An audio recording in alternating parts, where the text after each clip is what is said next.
Olá, eu sou Ralph Gomes do canal Ateu Niilista e hoje a gente vai falar aqui sobre a loucura, né? Sobre a questão da loucura, né? E o paralelo que a loucura pode ter em relação à religião, né? Não sou eu que afirmo, né, que sentimento religioso ou que algum tipo de convicção religiosa, né, ou principalmente o fato tipo, da pessoa professar alguma fé, alguma crença em Deus, em Jesus, não sou eu que digo que isso é uma neurose, né? Que isso tem aspectos, né, de desequilíbrio mental em algum nível.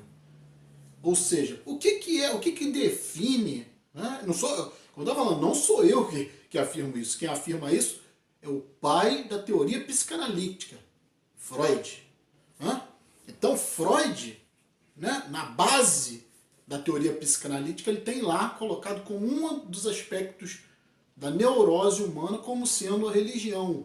Né? Inclusive Freud chega a classificar a religião como a maior neurose obsessivo-compulsiva da humanidade. Né? Porque ele notava que a religião tinha um aspecto patológico, né, nela ali, pelo fato, né, de caracterizar uma fuga da realidade.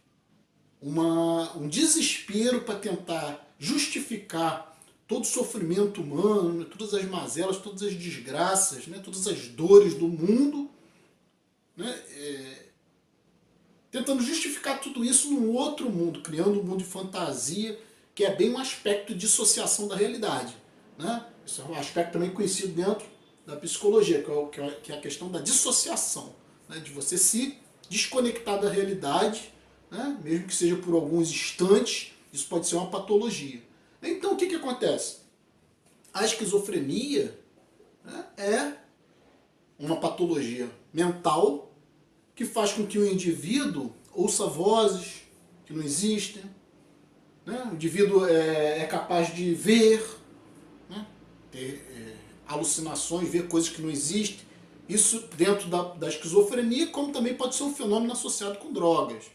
Né? E muitas pessoas que se drogam muitas vezes desenvolvem uma patologia mental. Né? No espiritismo você vê isso a balde. Né? No espiritismo isso é o dia a dia deles. Né? Ver espíritos, ouvir vozes dos médiuns. Ou seja, tudo isso é uma loucura.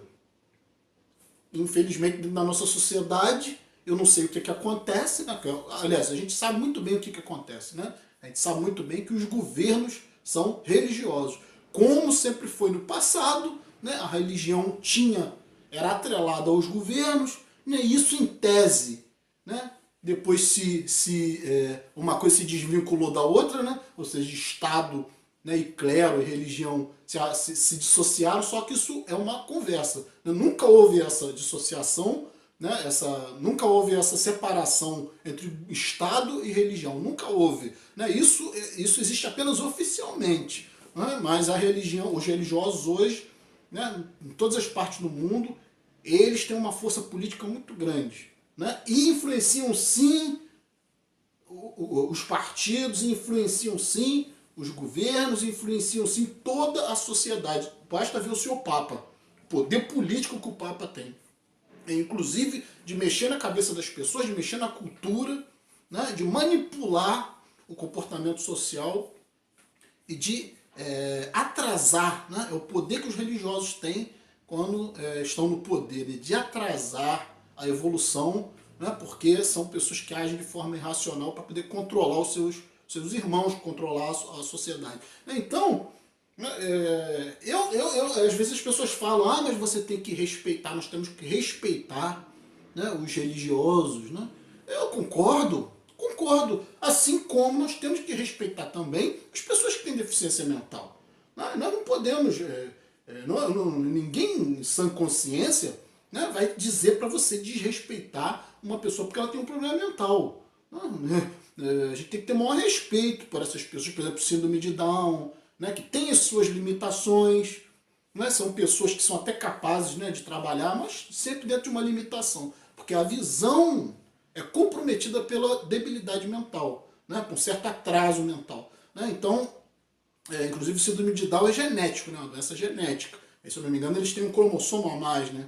Então isso faz com que, esse excesso genético faz com que eles tenham esse retardo, né? Na parte cognitiva, né? E até mesmo na parte de perceber o mundo. Né? Então o que acontece? Temos que ter respeito, muito respeito. Né? Entretanto, nós sabemos que uma pessoa com doença mental, ela tem limitações, e por ter essas limitações mentais, né, inclusive é questionável até na questão do voto, que eu vou ser sincero, nem sei legalmente como é que isso é. Acredito que qualquer pessoa doente mental possa votar, né? O que é uma coisa que é um contrassenso, né? Uma vez que, né, dependendo, né, do tipo de doença mental, vai comprometer, com certeza, né, esse voto dessa pessoa. Né? Eu acho que vai comprometer, por exemplo, se essa pessoa vai poder dirigir um carro ou não. Né? Então, tem umas coisas dentro da sociedade que não dá para entender, né? Que as pessoas acham que todo mundo é livre, né? Todo mundo tem direito a tudo, já nasce com direitos. Não, pera lá. Né? Uma pessoa que tem deficiência mental, ela tem várias restrições. Né? Ela não vai poder participar de diversas decisões, né? Porque ela não é, digamos assim, autossuficiente a ponto de falar por si própria. Né? Essa característica da doença mental é incapaz, né, de tomar, muitas das vezes, algumas decisões dependendo do nível desse comprometimento mental. Né? Estou fazendo aqui uma analogia com o religioso, né, e com Freud determinando, né, o pai da teoria psicanalítica, Sigmund Freud. Né? Ele classifica como neurose, patologia, crença, né, no mundo metafísico. Crença, né? Agora, questão de folclore, a religião ela tem que ser encarada, né? Todo mundo tem direito a ter as suas fantasias. Né? Todo mundo tem direito. Né? Não temos aí no caso aí dos homossexuais. Não, os homossexuais eles têm as fantasias deles. Agora, eles não podem querer, né, isso aí, falando com o maior respeito que eu tenho aos homossexuais, obviamente o homossexual sabe, né, que uma opção, a opção, né, digamos, a orientação sexual dele não é biológica. Né, não é algo que... Né, é uma, digamos assim, um transtorno de gênero. Né, a homossexualidade é um transtorno de gênero. Né, você é um homem, né, só que você se sente mulher. E da forma inversa o mesmo, né? A mulher muitas vezes se sente homem, né? Atrações pelo mesmo sexo que não vai, por exemplo, biologicamente propiciar uma procriação. Né? Então, digamos assim, do ponto de vista biológico, né, não teria função a homossexualidade. Né? Mas como o ser humano é mais do que simplesmente biológico, né? Ele tem consciência, ele tem escolha. Né? Então, você pode sim respeitar e aceitar a condição do homossexual, claro. Né? Tem que ter todo respeito. Entretanto, não pode ser uma postura, digamos assim, né, alencada ou se fazer proselitismo de que o correto, de que o biológico, né, de que é homossexualismo, porque não é, porque o sexo dentro da natureza tem uma finalidade que é a procriação. Então, vendo por esse aspecto, temos que ter claro respeito pela opção ou pela orientação sexual divergente do natural, digamos assim, né? Divergente da condição natural, até a questão do sexo anal. Né? Não é natural. É natural? Não é natural. Né? O ânus não foi feito, tanto é que você precisa lubrificar. Né? Ninguém consegue fazer sexo anal sem lubrificar, porque não é natural. Ninguém vai poder defender que o sexo anal é natural. Não é. É uma escolha, uma opção, mas não é anatômico nem natural. Então, não tem função, digamos assim, né? O sexo natural, na cópula natural, tem uma função de procriação. Né? E o corpo é preparado anatomicamente para esse tipo de cópula. Agora, sexo anal já é questionável, né? Então, mas não estou dizendo aqui que seja errado nem certo, só estou dizendo que do ponto de vista biológico não tem função. A mesma coisa, né, a pessoa vai ter a sua escolha, né, vai ter a sua orientação sexual e ninguém pode interferir nisso. Entretanto, jamais vai poder se defender isso como, né, uma postura biológica, digamos assim, indicada. Né? Não é o natural. Da mesma forma, né, uma pessoa que é doente mental, não estou colocando aqui, pelo amor de Deus, entendo, não estou colocando aqui o homossexual em comparação com doença mental. Né? Eu estou fazendo a comparação doença mental com o evangélico, né? Porque a homossexualidade não é considerada doença, é considerada transtorno de gênero, né? Transtorno é diferente de doença, né? É apenas um desvio, né? Apenas um desvio do processo natural, digamos assim, né? Que é o indivíduo se identificar com o seu sexo, que é o natural, né? Então, mas a questão do religioso, né? Em relação ao que eu estou falando aqui em relação ao homossexual, é que o religioso tem direito à escolha dele. Assim como o homossexual tem direito a acreditar em alguma coisa. Isso aí qualquer um tem esse direito. O que acontece é que o religioso não pode impor dentro da sociedade, né, a crença fantasiosa dele, né, e querer encaixar isso dentro de uma realidade. Porque, né, a realidade do religioso é uma realidade abstrata, né, que pertence ao mundo da filosofia, não pertence ao mundo real. Né? E quando o religioso quer trazer isso para a realidade, aí sim, meu amigo, aí sim existe aí um processo patológico, mentalmente patológico. Nós temos que respeitar, temos, assim como respeitamos a pessoa que tem um problema mental, né? Que não tem nada a ver com a questão do homossexual. Só quis colocar que o homossexual tem uma orientação diferente, né, da natural. Né? Só isso. E o religioso, né, ele já tem um aspecto, assim como a pessoa que tem um distúrbio mental, o religioso ele tem um distúrbio num nível inconsciente, né, num nível sutil, né, porque essas pessoas, não estou dizendo aqui que não existam religiosos super inteligentes, isso aí, né, muitas pessoas falam, mas quer dizer que porque o cara é religioso ele é burro? Claro que não. Nós temos religiosos em vários níveis da sociedade, né, em níveis inclusive altos, né, nível, digamos assim, altos em termos intelectuais, culturais. Né. Entretanto, é o que eu costumo dizer, o indivíduo ele pode ter títulos, ter licenciatura, ter doutorado, seja o que for, quantas faculdades forem, né? Mas ele esbarra num limite de conhecimento dessas especialidades.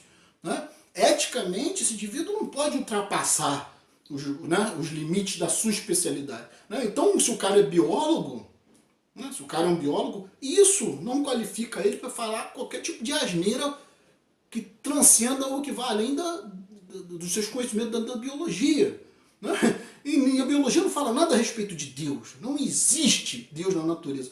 Entretanto, o cara quer usar a biologia para tentar provar as teorias dele religiosas. Isso é um aspecto de desequilíbrio. Né? Eu não estou falando que esse cara não seja inteligente, ele conseguiu fazer uma faculdade, muitos dão aula, né? Muitos têm posições até acadêmicas importantes, mas usam, né, arqueólogos, como é o caso do pastor Rodrigo Silva. O cara é um arqueólogo, o cara é um cientista, pastor. Tem sentido um cientista pastor? Né? Ele usa a arqueologia para tentar validar a crença dele num absurdo, que um corpo morto ressuscitou depois do terceiro dia, coisas que qualquer estudioso, qualquer um que tem um mínimo de inteligência, né, vai compreender, um mínimo de sanidade mental, vai entender que existem aspectos simbólicos, né, nesses textos religiosos. Né? Não são textos de ordem literal. Né? E essas pessoas querem acreditar que o cara andou sobre as águas, que ressuscitou o terceiro dia, entendeu? Que parou tempestade. Eu fico imaginando que tipo de mentalidade é essa, se não uma mentalidade, apesar de ser inteligente, apesar de ter cultura, é uma mentalidade que tem alguma disfunção mental em algum nível. Né? Agora, temos que respeitar, claro, como temos que respeitar também o doente mental. Mas temos que entender que o doente mental tem restrições. Né? Ele não pode exercer certo tipo de atividade por causa das suas restrições mentais. Da mesma forma, eu questiono aqui a sanidade do religioso. Eu questiono aqui, por mais que ele tenha títulos, por mais que ele tenha posições, né? Eu questiono aqui, uma vez que ele consegue trazer essa crença dele para a realidade, colocar isso como real, né? Ou você acha que é a sã, que é lúcida, uma pessoa que acredita que um corpo ressuscitou, um corpo podre que já fedia 3 dias ressuscitou, entendeu? E saiu voando pelos céus. Né? Se você acha que isso é uma atitude sã, uma pessoa que acredita, isso, muita gente acredita nisso, a sociedade quase toda acredita nisso. Né?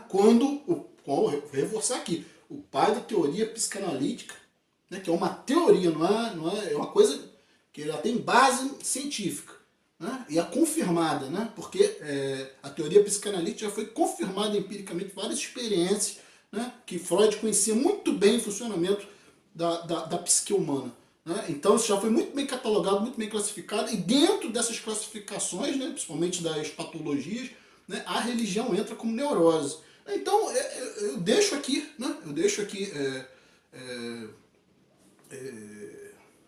a minha contestação se essas pessoas, né, por exemplo, né, as pessoas falam assim, não, mas a pessoa é super inteligente, né, ela é super capaz, tem nada a ver a religião que ela processa. Tem muito a ver sim, porque se a tua religião, se a tua crença denota um distúrbio ou um nível mental, como essa pessoa pode estar num cargo importante dentro, por exemplo, do governo? Né? Se essa pessoa demonstra um tipo de crença neurótica, né?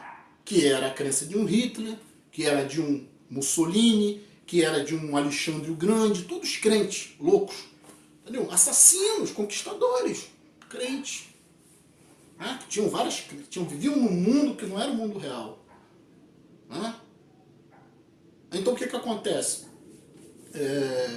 Eu questiono aqui a sanidade dessas pessoas, né? Que as pessoas falam, ah não, mas a religião não define caráter, ou tem muitos religiosos que são super competentes e inteligentes. Concordo, né? Mas o meu questionamento é até onde influencia o voto dessas pessoas terem uma crença insana em algo, né, que denota uma característica de neurose.